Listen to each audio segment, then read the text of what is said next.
బాగా చూడండి. కామాక్షి ముందు కూర్చుంటే ఒక అపురూప స్థితి ఉంటుంది.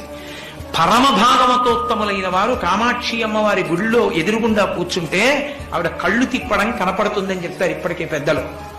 ఆవిడ కనుగుడ్లు ఇట్టించిటి తిప్పడం కనపడుతుంది అని చెప్తారు. కామాక్షి కళ్ళు కదపడం భాగవతోత్తములకి ఇప్పటికీ కనపడుతుంది అని చెప్తారు.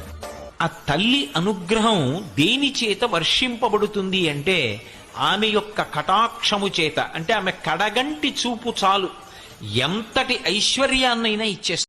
ఒక ఆయన కామాక్షి దర్శనం కోసం పరితపిస్తున్నాడు. ఆ ఉపాసకుడు జపం చేస్తున్నాడు అంతర్ముఖుడి. పక్కనున్న ఆయన మూగవాడు. ఆయన ఏం కామాక్షి దర్శనం కోసం చేయట్లేదు, అమ్మవారిని ధ్యానం చేస్తున్నాడు. అమ్మవారు కాలి మంజీరములు చప్పుడవుతూ ఉండగా అలా ముందు నుంచి నడిచి వెడుతోంది. వీళ్ళిద్దరు ఇలా కూర్చున్నారు, అమ్మవారు అలా వెడుతోంది. అంటే వాళ్ళ అమ్మవారి పాదాలు ఇలా చూడగానే కనపడతాయి. నేల మీద ఆసనం వేసి కూర్చున్నారు కాబట్టి. అమ్మవారు దగ్గరికి వచ్చి ఎవరు తన దర్శనాన్ని కోరుతున్నాడో ఆయన భుజం తట్టి ఆయన కళ్ళు విప్పాడు. ఎదురుగుండా పరదేవత. ఆవిడంది, అమ్మ ఎప్పుడు తాంబూల చర్వణం చేస్తుంది, మహాపతివ్రత. మహాపతివ్రత లక్షణం అది. ఆవిడ వెంటనే తాంబూలపు పిడచ తీసి